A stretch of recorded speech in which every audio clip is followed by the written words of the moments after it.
Hello everyone, मैं Ajay sir आपके अपने परिवार ग्रोसेस क्लासेस में आप सभी का स्वागत करता हूं। जैसा कि आप जान रहे हैं, नंबर सिस्टम अपना चल रहा है। आज अपना 15वां लेक्चर है, ठीक। और आज हम लोग बहुत ही इंपॉर्टेंट टॉपिक पढ़ेंगे, गुणनखंडों की संख्या ज्ञात करना। To find number of factor, कैसे गुणनखंडों की संख्या ज्ञात करते हैं, आइए आज हम लोग उस पर चर्चा करते हैं। और ये लगभग लास्ट कई पेपरों में पूछा है यहाँ से क्वेश्चन। तो ये जो टॉपिक है बहुत ही महत्वपूर्ण है। आइए देखते हैं इसको, गुणनखंडों की संख्या ज्ञात करना।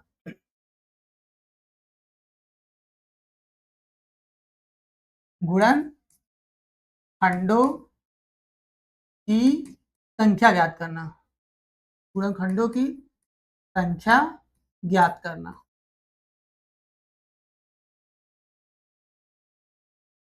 To find total number of factor. To find number of factor. Number of factor,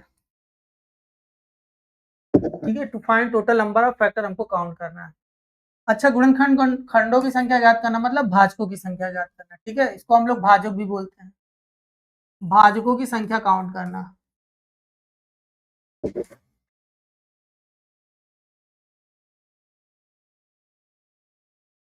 भाजकों की संख्या ज्ञात करना, ठीक है।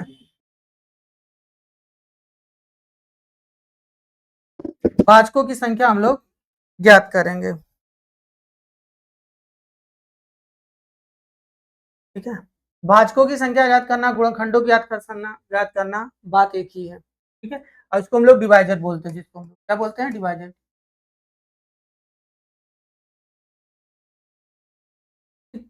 जैसे एक छोटे नंबर से हम स्टार्ट करते हैं। मैं कहूं कि 150 के कुल कितने गुणनखंड होंगे। मैं कहूं 150 के टोटल फैक्टर्स कितने होंगे, यानी 150 को कुल विभक्त करने वाली संख्या कौन कौन सी है। आप कहोगे ये 1 से कट जाएगा, 2 से भी डिविजिबल है, 3 से भी डिविजिबल है, 5 से डिविजिबल है, 6 से डिविजिबल है, 10 से भी डिविजिबल है, और 15 से डिविजिबल है, और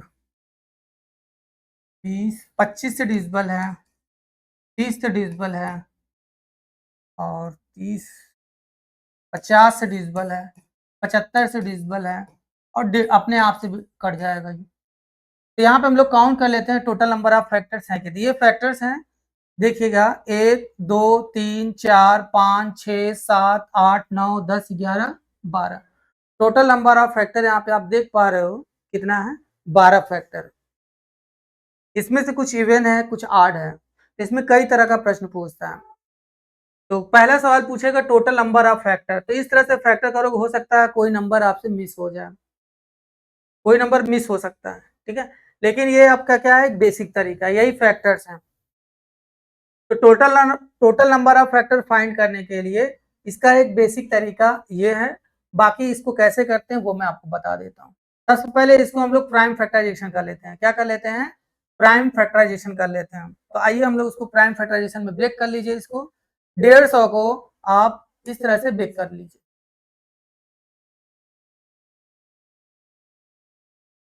150 को आप ब्रेक कर लो प्राइम फैक्टराइजेशन में।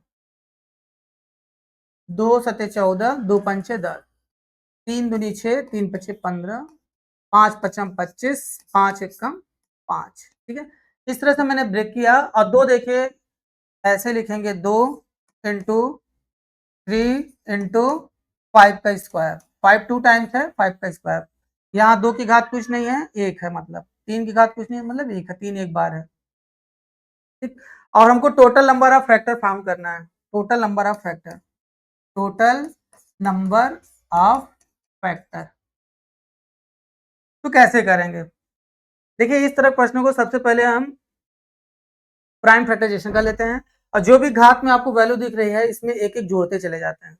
जैसे यहाँ पे देखिए 2 की घात 1 है, 2 की घात 1 है, तो एक एक्स्ट्रा कर लेंगे। 1 है तो यहाँ पे क्या कर लेंगे, 2 इंटू, यहाँ पे 1 है तो एक्स्ट्रा करेंगे, 1 में 1 जोड़ेंगे कितना आएगा, 2 इंटू, यहाँ पे 2 है तो 1 ऐड करेंगे कितना आएगा 3। अब इसको मल्टीप्लाई कर देंगे तो आंसर आ जाएगा 2 दूनी 4 तिहाई 12, 2 दूनी 4 तिहाई 12। उम्मीद करते हैं आपको समझ में आ गया होगा। क्लियर है? और ये अगर आपको पता करना हो कि नंबर आया कैसे तो उसको भी आप नंबर पता कर सकते हो। ठीक है, ये नंबर आपको पता करना हो कि नंबर आया कैसे तो ये भी आप मालूम कर सकते हो। कैसे मालूम करोगे, देखिए आपको मैं दिखा देता हूँ। जैसे 2 की पावर में 1 है तो 2 की पावर 1 का मतलब 2 की पावर में 0 से स्टार्ट करेंगे, क्योंकि 1 सभी नंबर का फैक्टर होता है। 2 की पावर में 0 का मतलब 1 होता है, a की पावर में 0 1 होता है, 100 की पावर 0 1 होता है। इसी प्रकार 2 की पावर में 0 है तो भी 1, 1 की पावर में 0 है तो भी 1। ठीक, तो 1 क्या है, सभी नंबर में मौजूद होता है, 1 सभी नंबर में मौजूद होता है। अब 1 क्या है, परफेक्ट स्क्वायर भी है, परफेक्ट क्यूब भी है। इस प्रकार से हम लोग इसको इग्नोर नहीं कर सकते हैं। 2 की पावर 0 से स्टार्ट होगा जिसकी वैल्यू 1 होती है। अब कहाँ पे है, 2 की पावर 1 तक गया है, यहाँ लिख देंगे 2 की पावर में 1। ऐड करने के लिए कहा है तो इसको हम योगफल भी इसी में निकाल सकते हैं। 2 की पावर में 1 ले लीजिए, ठीक, ब्रैकेट बंद कर दीजिए। फिर 3 है, फिर यहाँ से 3 से स्टार्ट करेंगे, 3 की पावर 0 प्लस 3 की पावर में 1, ब्रैकेट बंद। फिर देखिए 5 का स्क्वायर है, इसका मतलब 5 पावर में 0 प्लस 5 की पावर में 1 प्लस 5 का स्क्वायर। मैक्सिमम घात 2 है, अगर मैक्सिमम घात 3 होती तो आगे हम और लिखते 5 का क्यूब। अगर यहाँ पे 4 होता, अगर 5 का 4 तो आगे हम लोग और बढ़ा देते। अब जैसा कि मैंने बताया 2 की घात 0 क्या होता है 1, और 2 की घात 1 मतलब 2, ठीक है, इंटू 3 पावर 0 मतलब 1 प्लस 3, 5 0 मतलब 1 प्लस किसी की घात 0 हो हमेशा 1 होता है, प्लस 5 प्लस 5 का स्क्वायर। आपस में इसका मल्टीप्लाई करोगे तो जितने ये नंबर आपको मौजूद दिख रहे हैं मिल जाएंगे। तो देखिए एक में एक का मल्टीप्लाई करोगे तो एक एक कम एक, फिर एक में 3 का मल्टीप्लाई करोगे तो एक तिहाई 3, फिर 2 का मल्टीप्लाई इसमें करेंगे तो 2 एक कम 2, 2 तिहाई 6। तो देखिए 1 3 2 6 नंबर मिल गया है, 1 3 2 6। इसी प्रकार अब ये नंबर हमने इसको मल्टीप्लाई कर दिया तो एक यूनिट बन गया। अब इस नंबर में मल्टीप्लाई इसका होगा तो 1 का मल्टीप्लाई इस पूरे नंबर में करेंगे, तो 1 का मल्टीप्लाई इस नंबर में करोगे तो यही नंबर मिलेगा, एक कम एक, एक तिहाई 3, एक दुक्का 2, 2। एक का मल्टीप्लाई करने पे यही नंबर मिलेगा। अब किसका मल्टीप्लाई करेंगे 5 का, किसमें, इसमें। फिर इसमें किसका मल्टीप्लाई करेंगे 5 का स्क्वायर, 5 का स्क्वायर कहूँ तो 25, यहाँ हम लोग 25 लिख दे रहे हैं।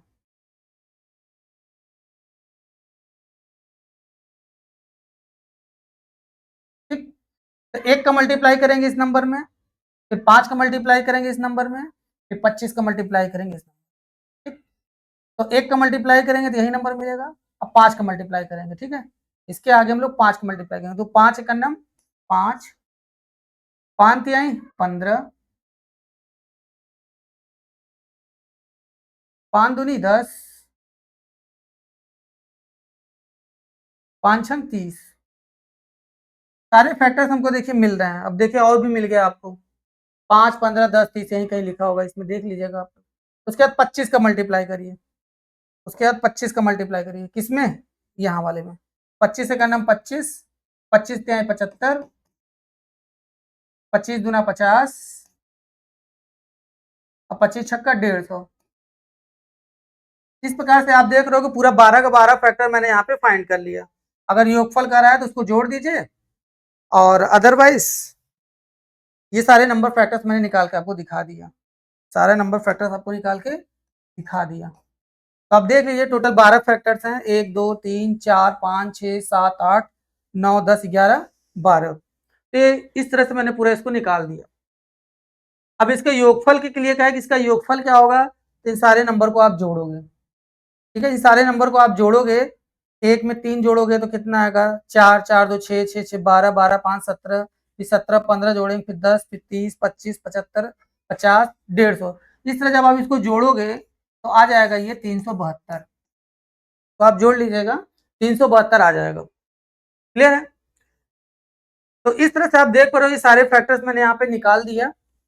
इस तरह से आप जोड़ सकते हो। और इस तरह से जोड़ने में अगर आपको तकलीफ होती है तो आप यहाँ से जोड़िए, यहाँ से जोड़िए, सबसे बढ़िया रहेगा।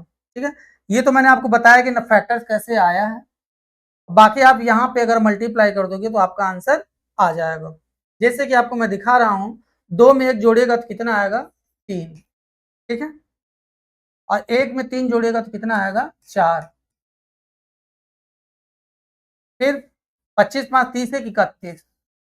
ठीक, 3 चौक 12 इंटू 31, 12 में 31 का मल्टीप्लाई कर दीजिए, 31 में 12 का मल्टीप्लाई कर दीजिए, 2 1 कम 2, 2 3 6, 1 1 कम 1, 1 3 3, जोड़ दीजिए तो 2 6 1 7, 372। देखिए 372 आ गया।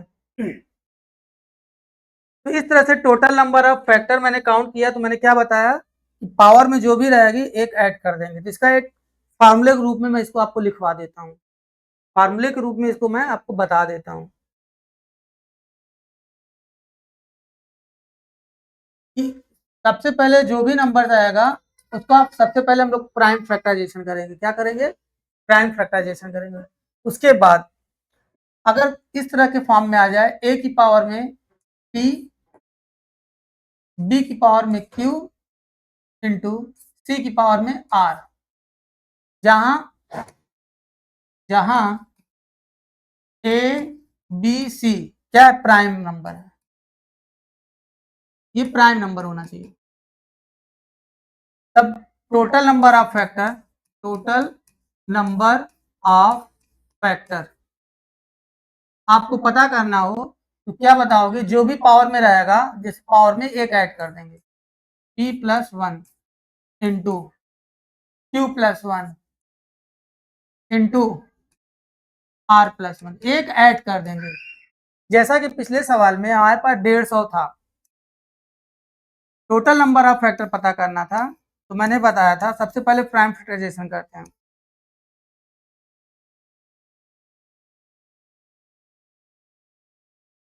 ठीक, मैंने कर लिया। तो हमको दिखा 2 की घात 1 इंटू 3 की घात 1 इंटू 5 का square. Total number of factor मैंने क्या बताया, जो भी पावर रहेगा एक ऐड कर देंगे। यहाँ पे p देखिए कंपेयर कर लीजिए, यहाँ पे p के स्थान पे 1 है तो 1 प्लस 1 है, इंटू q यहाँ पे देखिए 1 है, 1 प्लस 1, हमेशा एक जोड़ देंगे। अब की बार 2 है, 2 में एक जोड़ देंगे, जो भी पावर रहेगा एक जोड़ देंगे। 1 1 2, 1 1 2, 2 1 3, 2 दूनी 4 3 12। तो टोटल नंबर ऑफ फैक्टर हमको इस तरह से मालूम चल गया। आज के बाद से कभी भी टोटल नंबर ऑफ फैक्टर आपको फाइंड करना हो तो आप इस तरह से आप इसको निकाल सकते हो। ठीक है, उम्मीद करते हैं पहला सवाल आपको टोटल नंबर ऑफ फैक्टर समझ में आ गया होगा। ठीक, इसमें कोई दिक्कत हो, कोई परेशानी हो बताइए। अब कभी कभी इसी में पूछेगा आपका इवन नंबर ऑफ फैक्टर, क्या पूछेगा, इवन नंबर ऑफ फैक्टर। अगर इसी में पूछेगा आपसे even number of factor, even number of factor, sum गुणनखंडों की संख्या, ये सभी गुणनखंडों की संख्या थी, सभी गुणनखंडों की संख्या, सभी गुणनखंडों की संख्या या सभी भाजकों की संख्या। पहला सवाल ये पूछता है, सबसे ज्यादा पूछे जाने वाला सवाल, टोटल नंबर ऑफ फैक्टर। फिर दूसरा सवाल पूछ सकता है इसमें इवन नंबर ऑफ फैक्टर, सम भाजकों की संख्या या सम गुणनखंडों की संख्या, सम गुणनखंडों की संख्या, सम गुणनखंडों की संख्या, सम गुणनखंडों की संख्या। कभी कभी सम भाजकों की संख्या बोल देगा या इवन नंबर ऑफ डिवाइजर्स की बात करेगा, बात एक ही है। तब कैसे करेंगे, ठीक है,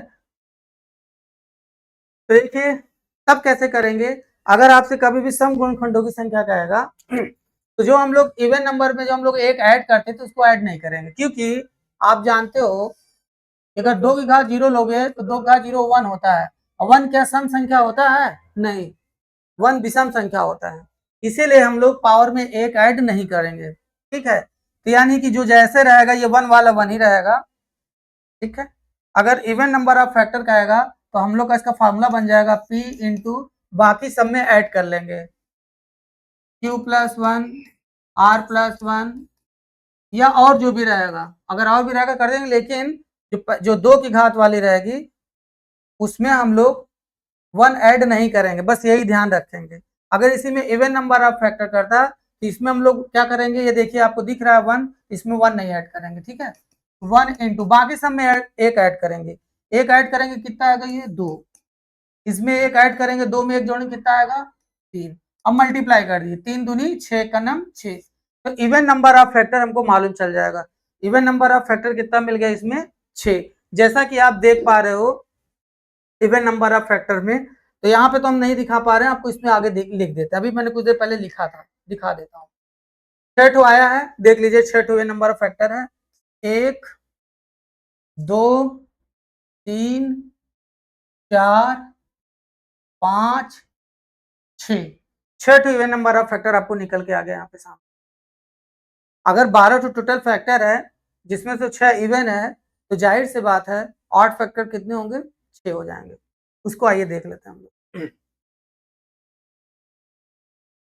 तो ये सम गुणनखंडों की संख्या। अब इसी सवाल में अगर आपसे आप विषम गुणनखंडों की संख्या पूछे, क्या पूछेगा, विषम गुणनखंडों की संख्या। तीसरा सवाल यहां से बनेगा विषम गुणनखंडों की संख्या, विषम गुणनखंडों की संख्या।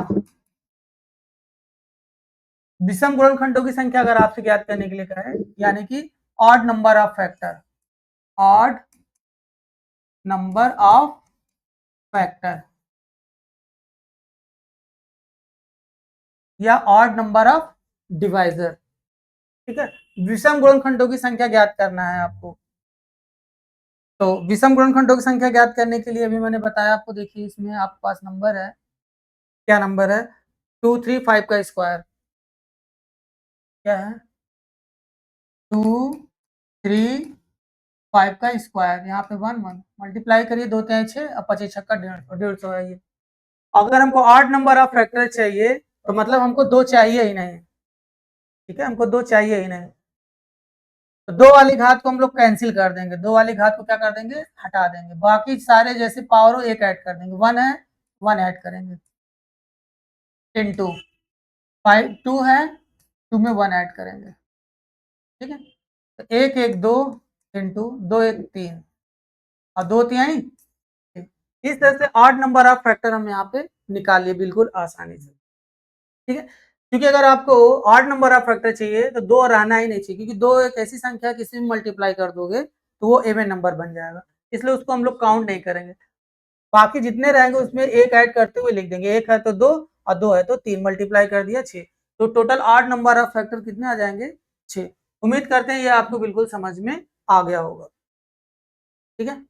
चलिए अगला देखते, और इसके आगे क्या पूछता है उसमें, sum total number of factor हो गया, इवन नंबर ऑफ फैक्टर हो गया, ऑड नंबर ऑफ फैक्टर हो गया, ठीक है। अब इसे हम कहेगा सभी गुणनखंडों का योगफल, total sum of total number of factor.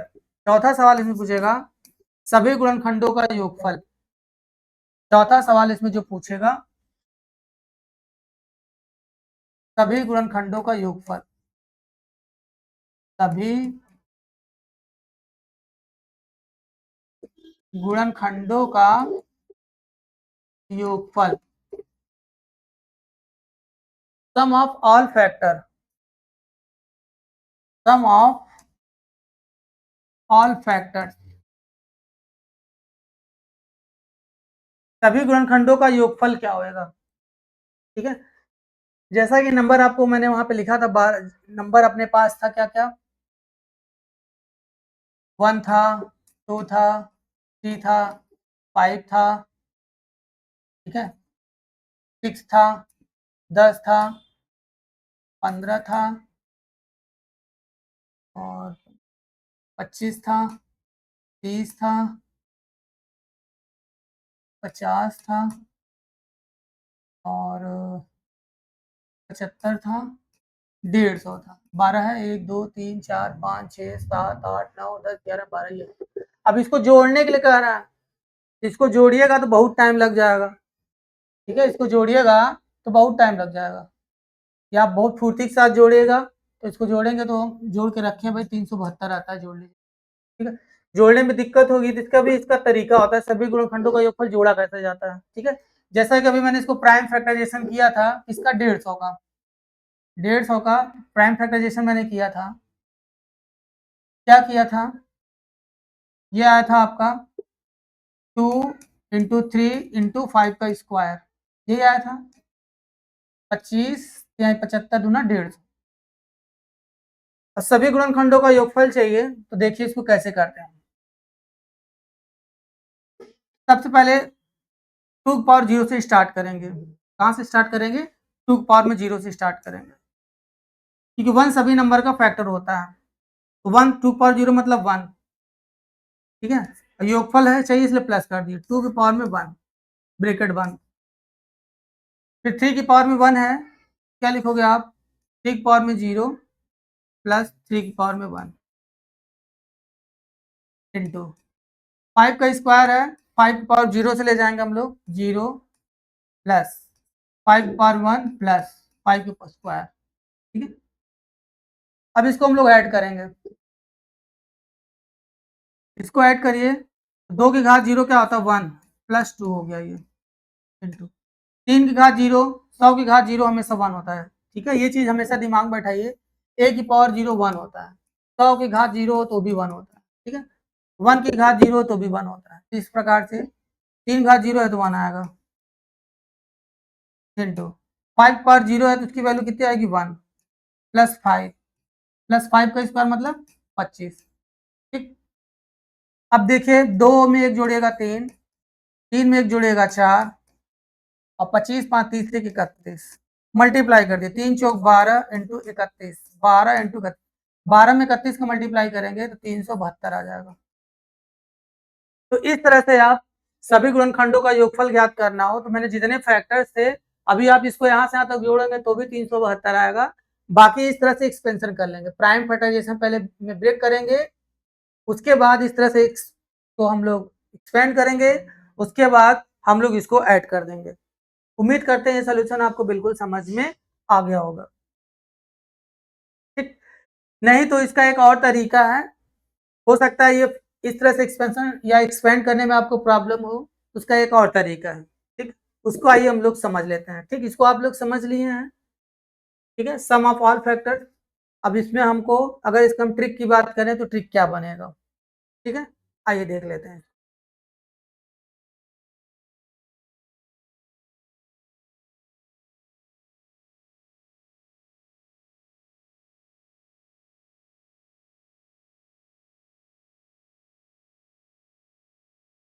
अब हमको इसको अगर थोड़ा सा फास्ट करना हो तो मैंने इसको अगर फास्ट करना हो तो कैसे करेंगे, अभी आपने देखा कि इस तरह से बन रहा था, 2 पावर में 0, 2 और 1, 2 का स्क्वायर, 2 का क्यूब, ये सीरीज है हमको जीपी है। ठीक है, ज्योमेट्रिक प्रोग्रेशन का ये सीरीज हमको दिख रहा है। तो ऐसे प्रश्नों को जो सम होता है उसको कैसे करते हैं उसको देखिए। तो 2 पावर 0 1 होता है, तो 1 से कोई मतलब है नहीं यहाँ पे। देखिए ये फार्मूला इसका ये होता है, आर की पावर में n minus 1 upon R minus 1 into A होता है। ए जैसा कि आपको दिख रहा है, ए 1 में से अगर आप 1 का मल्टीप्लाई करोगे तो कोई फर्क नहीं पड़ेगा, इसलिए हम लोग इसमें 1 का मल्टीप्लाई नहीं कर रहे हैं। तो ये फार्मूला हमारा बन रहा है कुछ, आर की पावर में n minus 1 upon R minus. ठीक, अब ये घात जो भी घात रहती है, ये घात हमको एक्स्ट्रा लिखना पड़ रहा है 2 घात 0 को, इसीलिए हम लोग एक ऐड कर देते हैं, इसीलिए हम लोग क्या कर देते हैं, एक ऐड, जो भी पावर आएगा एक जोड़ देते हैं। ठीक है, तो यहाँ पे 2 की पावर 1 है, यहाँ पे देखिए 2 की पावर 1 है तो एक ऐड कर देंगे, एक ऐड करेंगे तो कितना आएगा 2 की पावर में 2।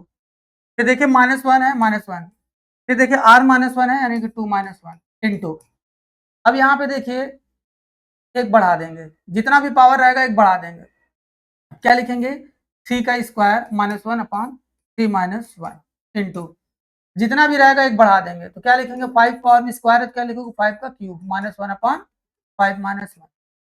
तो थोड़ा इससे और तेजी से बन जाएगा। अब 2 का स्क्वायर कितना होता है 4, 4 में से एक जाएगा 3 और 2 माइनस 1 मतलब 1 इंटू 3 का स्क्वायर 9, 9 में से 1 जाएगा तो 8 और 8 का आधा 4, 5 का क्यूब 125, 1 घटाएंगे 124, 4 से डिवाइड करेंगे तो 31।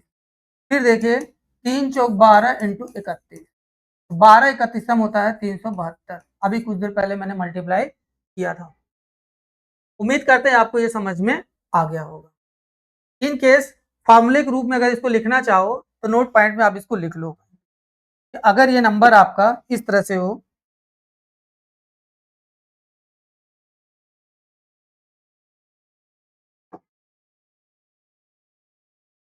a की पावर में p, q की पावर में सॉरी ए बी सी लिख लीजिए, ए बी सी। पावर में क्या हो, p हो, q हो, r हो। और सम ऑफ ऑल फैक्टर्स का फॉर्मूले की बात करें, सम ऑफ ऑल फैक्टर्स, तो क्या होगा, a की पावर में p plus 1 minus 1 upon a minus 1 into b की पावर में जो भी रहेगा क्या करेंगे, q plus 1 minus 1 upon b minus 1 into c power में r plus 1 minus 1 upon c minus 1। ये फॉर्मूला आप नोट कर लो, ठीक है। इसी बेसिस पे ये आया है यहाँ पे। तो उम्मीद करते हैं आपको समझ में आ गया होगा। इस तरह से कितना भी बड़ा फैक्टर क्यों हो, इस फॉर्मेट को अगर आप ध्यान में रखते हो, पावर को एक जोड़ करके माइनस अपॉन बेस माइनस 1, ये फार्मूला आप अगर दिमाग बैठा लोगे तो कितना भी बड़ा नंबर फैक्टर हो आप उसका सम बिल्कुल आसानी से कर सकते हो। ये देखिए मैंने लिखा सभी गुणनखंडों का योगफल। अब इसी में आ सकता है सभी सम गुणनखंडों का योगफल क्या होगा, या ऐसे में पूछे लेगा सभी विषम गुणनखंडों का योगफल क्या होगा, ठीक। तो उसको भी कर सकते हो आप। अगर इसमें कहेगा कि सभी सम गुणनखंडों का योगफल क्या होगा, सभी सम गुणनखंडों का योगफल क्या होगा, तो ये जो चीज हम लोग करते हैं, लेकिन जो 2 की पावर में 0 क्या होता है, 2 की पावर 0 1 होता है, ये सम संख्या नहीं होता है, ये सम संख्या नहीं होता है। करेंगे यही पूरा फॉर्मेट, यही फॉर्मूला लगाएंगे, जितना भी वैल्यू आएगा इस एक जो नंबर फैक्टर एक आ रहा है उसको हम लोग नहीं लेंगे, इसलिए एक कम कर दिया करेंगे, ठीक। जैसे इसी सवाल को कहे कि सभी सम गुणनखंडों का योगफल क्या होगा, तब फिर कैसे करेंगे, ठीक है। तो जैसे यहाँ पे 3 फैक्टर आया है ना, तो 1 को इंक्लूड जब नहीं करेंगे तो सारा सॉल्व करने के बाद जो भी वैल्यू आएगा एक कम कर देंगे, 2 आ जाएगा। जैसे कि अगर इसको सॉल्व करने पे मान लीजिए कि 30 आता तो 1 को हमको इंक्लूड नहीं करना रहेगा, फॉर्मूला वही लगेगा, तो एक कम कर देंगे तो 29 आ जाता। अगर ये 40 होता तो हम लोग 39 कर लेते। कहने का मतलब समझ पा रहे हो आप मैं क्या कहना चाह रहा हूँ। उम्मीद करते हैं आपको ये समझ में आ गया होगा। विषम गुणनखंडों का योगफल क्या आएगा, तो 2 की संख्या को हम लोग काउंट ही नहीं करते हैं, 2 वाले को छिपा लेंगे, बाकी इसके आगे का जो सॉल्व होगा सोल्यूशन होगा वो विषम गुणनखंडों का योगफल आएगा, ठीक है। 2 वाला हटा देंगे हम लोग, बाकी यानी कि 4 में 31 का मल्टीप्लाई कर देंगे, अपना आंसर आ जाएगा। उम्मीद करते हैं आपको सोल्यूशन बिल्कुल समझ में आ गया। अब 5वां क्वेश्चन इसमें क्या बनता है उसको भी हम लोग समझ लेते हैं। 5वां इसमें क्वेश्चन क्या बनता है वो भी समझ लेते हैं। Average of all factor, average of all factor इसमें पूछता है, तो कैसे करेंगे हम लोग।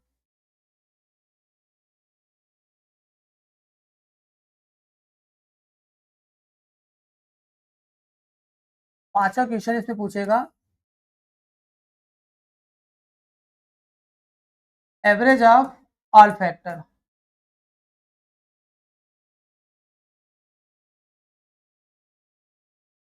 सभी गुणनखंडों का औसत, सभी गुणनखंडों का औसत क्या होगा। एवरेज ऑफ ऑल फैक्टर, तो उसका क्या होता है, सम ऑफ ऑल फैक्टर,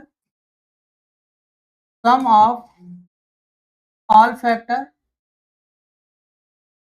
बटे total number of factor, total number of factor. तो सम ऑफ ऑल फैक्टर, जैसा कि पिछले सवाल मैंने अभी सॉल्व किया था, सम ऑफ ऑल फैक्टर सभी गुणनखंडों का योगफल कितना आया था, 372। और total number of factor, total factor कितना निकाले थे आप, 12 निकाले थे। कितना निकाले थे, 12। ठीक है, अब 12 से डिवाइड कर देंगे इसको, तो 12 तिहाई 36, 12 एकम 12, तो एवरेज ऑफ ऑल फैक्टर्स क्या बन जाएगा, 31। उम्मीद करते हैं आपको बिल्कुल समझ में आ गया होगा। अब छठा क्वेश्चन इसमें बनता है प्रोडक्ट ऑफ ऑल फैक्टर। छठा क्वेश्चन इसमें बनता है product of all factor.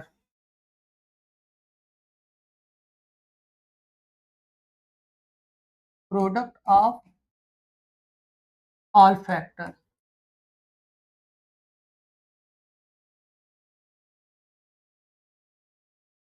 Product of all factor.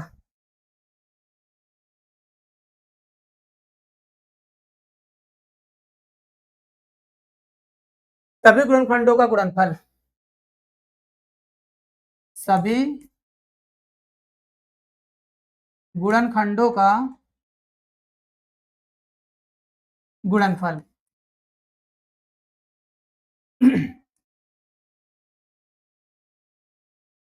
सभी गुणनखंडों का गुणनफल कैसे निकालते हैं।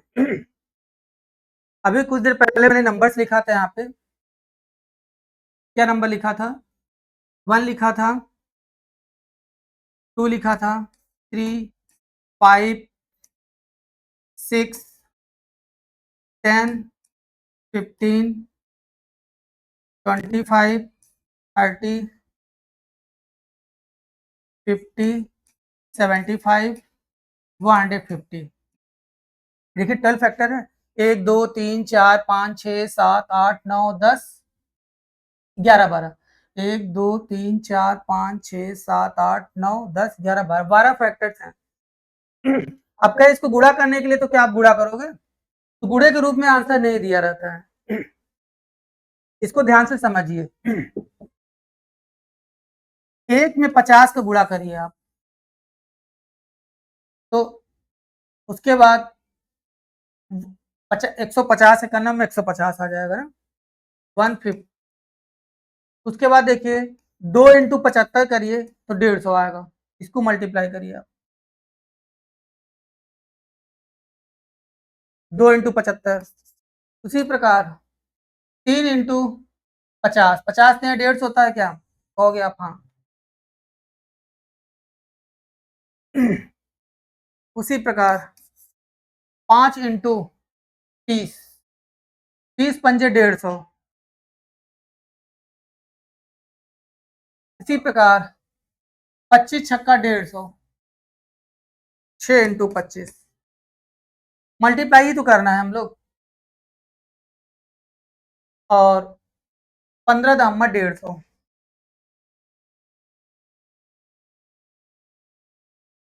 ठीक है, तो आप इस चीज को ऑब्जर्व करिए, अगर आप लोग मल्टीप्लाई करोगे, सब जगह 150 150 बन रहा है, यहाँ पे 150 कितनी बार है, ठीक है, तो हमको देख रहे हैं यहाँ पे 6 बार बन रहा है, 6 पेयर बन रहा है, देखिए। ठीक है, 1 2 3 4 5 6, 150 हमको कितनी बार शामिल नजर आ रहा है, देखो 150, अगर इसको आप करोगे, ध्यान से देखिएगा, इसको लिखोगे आप 150, और कितने बना है यहाँ पे, 6 टाइम्स आएगा। देखिए, अगर इसको सॉल्व करोगे तो भी 150 आएगा, इसको सॉल्व करोगे तो भी 150 आएगा, इसको सॉल्व करोगे तो भी 150 आएगा ना, 50 है 150, 3 पचे 150, तो 150 150 कितनी बार नजर आ रहा है आपको, 6 टाइम, तो 150 इंटू 6 टाइम्स है। ठीक है, तो क्या हम एग्जाम में ऐसे थोड़ा करेंगे, इसका फॉर्मेट हमको याद कर लेना है। वो फॉर्मेट कैसे याद करेंगे, देखिए, जो नंबर रहेगा वो लिखेंगे। हमने यहाँ पे देखा 150 को कितनी बार लिखा, पाया यहाँ पे 6 बार पाया, 1 2 3 4 5 6 बार, तो यहाँ पे 6 लिख दिए। तो कहने का मतलब ये है, अब जब कभी एग्जाम में आएगा तो इस तरह हमको इसको एक्सपेंड नहीं करना है, आपको दिमाग में फार्मूला बना लेना है कि सभी गुणनखंडों का अगर गुणनफल पूछे, प्रोडक्ट ऑफ ऑल फैक्टर पूछे, तो जो नंबर से वो लिखो आप। ठीक है, और total of number factor, total number of factor, total number of factor, उसको 2 से डिवाइड करेंगे क्योंकि 2 2 का पेयर बन रहा था, 2 से क्या कर दोगे, डिवाइड कर दोगे। तो आप देखोगे नंबर हमारे पास कितना था, 150 था। इसके प्रोडक्ट ऑफ ऑल फैक्टर पता करना है, तो टोटल नंबर ऑफ फैक्टर कितने थे, 12। कुछ देर पहले मैं बताया था 12 ठो है ना, देखिए 1 2 3 इसको जोड़े तो 12 ठो आएगा, उसको आधा कर देंगे। इस प्रकार से अपना आंसर आ जाएगा 150 की पावर में 6। उम्मीद करते हैं ये सोल्यूशन आपको बिल्कुल समझ में आ गया होगा। ठीक, ये फार्मूला आप लोग याद कर लो, total number of factor by 2। और एवरेज वाला क्या बताए हैं, सम ऑफ ऑल फैक्टर बटे टोटल नंबर ऑफ फैक्टर। ठीक, ये कर लीजिए, छठा क्वेश्चन आपका हो गया भाई।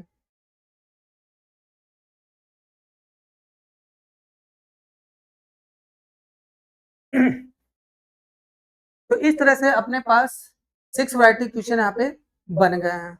और भी इसमें वैरायटी क्वेश्चन बनते हैं, तो आइए इसको भी हम लोग देख लेते हैं।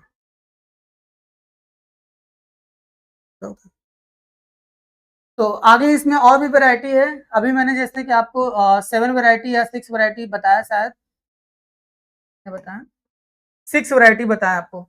अभी 4 वैरायटी और इसमें है, पूछते बहुत है इसमें, क्वेश्चन का टाइप इसमें बहुत है। अब ये 7 मेनली जो एग्जाम में पूछता है, 8 9 और 10, 4 क्वेश्चन और इसमें बनता है जो ज्यादातर एग्जाम में पूछता है। जैसे इसमें पूछ सकता था to find number of total perfect square, या पूछ सकता था to find total number of perfect cube, या फिर इसमें पूछेगा sum of all reciprocal factors of number, यानी दिए हुए नंबर का अगर उसके व्युत्क्रमों का योगफल क्या होगा, जितने फैक्टर हैं उसका अगर हम व्युत्क्रमों का योगफल क्या होगा, ये भी आप एक सवाल बनता है। ठीक है, तो वही आपसे मैंने बताया। और एक इसमें सवाल बनता है कि find total number of multiple of 5 multiple of 6। ठीक है, कि 6 के कितने गुणज होंगे, 7 के कितने गुणज बनेंगे, इस तरह के भी एग्जाम में सवाल पूछता है। इसका डिस्कस हम लोग कल करेंगे। ठीक है, तो ओके बाय। मैं आपको समझता हूँ सबको समझ में आओगा। मैं ज़्यादा से ज़्यादा चाहता हूँ आप लोग भाई ग्रोथेस क्लासेस को आप लोग लाइक करिए इसके वीडियो को, और सब्सक्राइब करिए ताकि हमको कुछ मोटिवेशन मिल सके। ठीक है, ओके, जय हिंद, जय भारत।